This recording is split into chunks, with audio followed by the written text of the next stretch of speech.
Good morning Odisha आज ହେଉଛି 19 मे रविवार आज रही 10ଟି गुरुत्वपूर्ण खबर ता पूर्व आपण माने वीडियो को लाइक करी केउं जिल्लाରୁ ଦେଖୁଛନ୍ତି ନିଶ୍ଚିନ୍ତ କମେଣ୍ଟ କରନ୍ତୁ।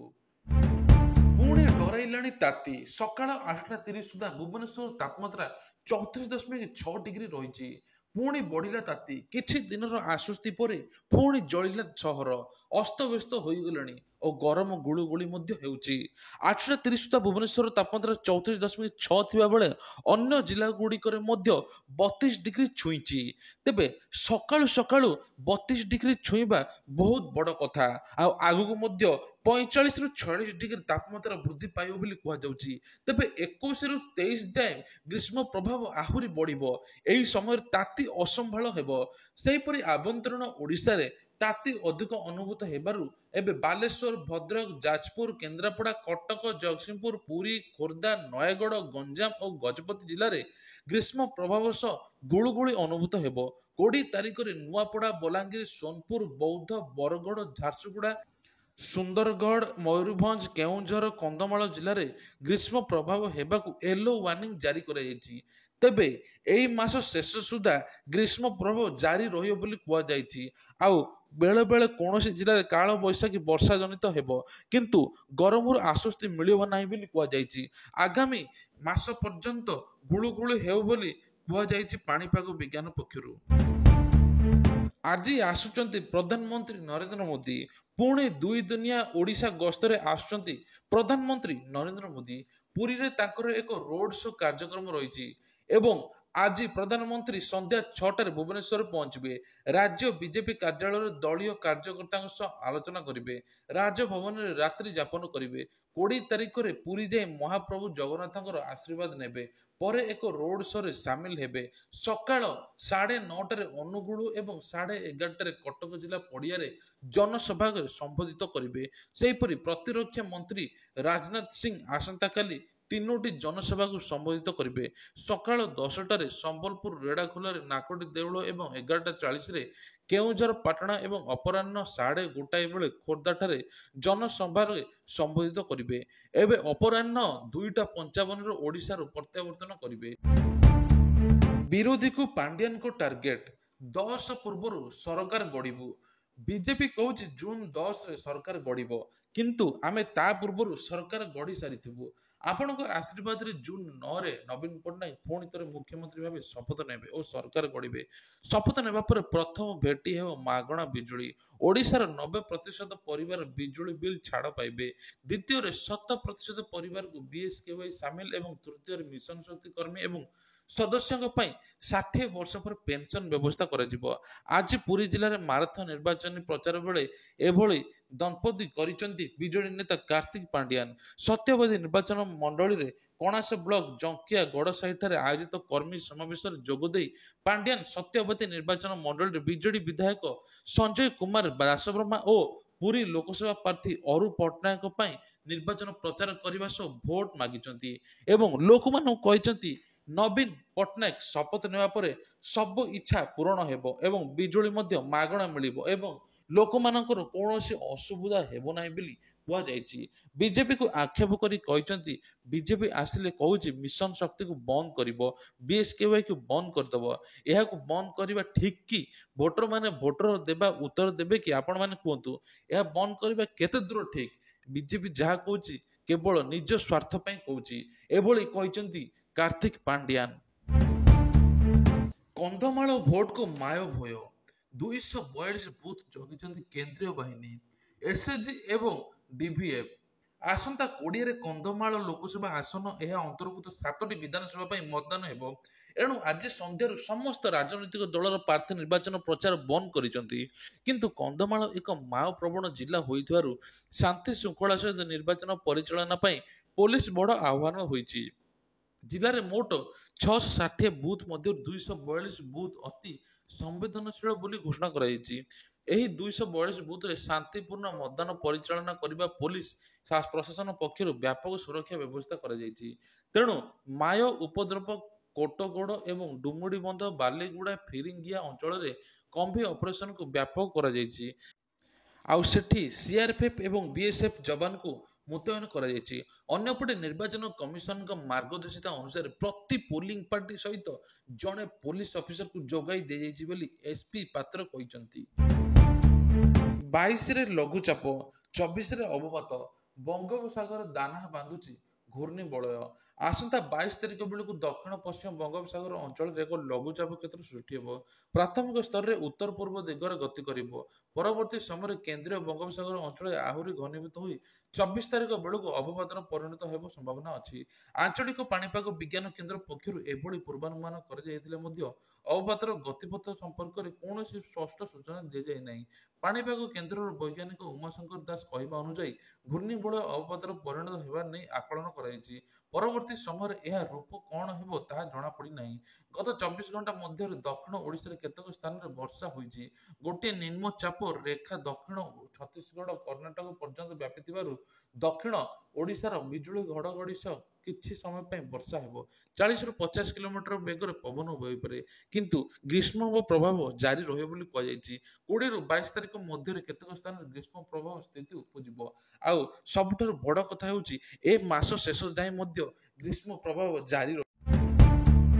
ସୀମାନ୍ତ ଗାଁର ଦୁଃଖ, ବୁରୁଡି ଗାଁର ବନାମ ବୁରୁଡି ଗାଁ। କାରଣ ଓଡ଼ିଶାର ବୁରୁଡି ଗ୍ରାମର ଉତ୍କଟ ଜଳ ସମସ୍ୟା। ଏପଟେ ବିଭିନ୍ନ ପ୍ରକାର ଯୋଜନା ଚାଲିଛି, କିନ୍ତୁ ଜଳ ସମସ୍ୟା ଦୂର ହୋଇପାରିନି ମାଲକାନଗିରିର ସୀମାନ୍ତ ଗାଁ।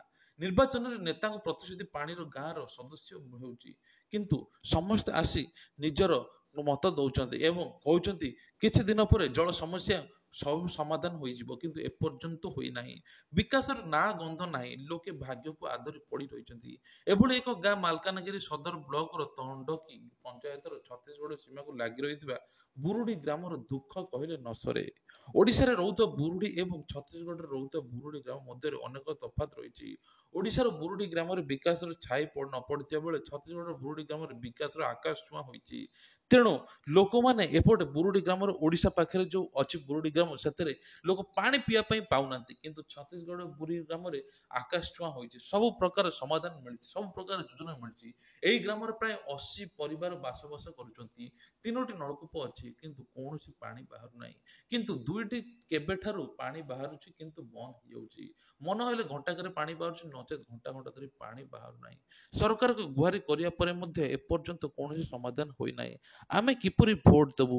ଆମେ ଯଦି ପାଣି ପିଇବା ପାଇଁ ପାଇବୁନି, ଖାଇବା ପାଇଁ ପାଇବୁନି, ତ କୋଉ ସରକାରକୁ ଭରସା କରି ଦେବୁ ବୋଲି ଲୋକେ କହିଛନ୍ତି। ବ୍ୟାପକ ହେବ ବିଜୁ ସ୍ୱାସ୍ଥ୍ୟ କଲ୍ୟାଣ ଯୋଜନା। ମହିଳାଙ୍କୁ ବିନା ମୂଲ୍ୟରେ ବାର୍ଷିକ 10 ଲକ୍ଷ ଟଙ୍କାର ଚିକିତ୍ସା ସୁବିଧା ଯୋଗାଇବ।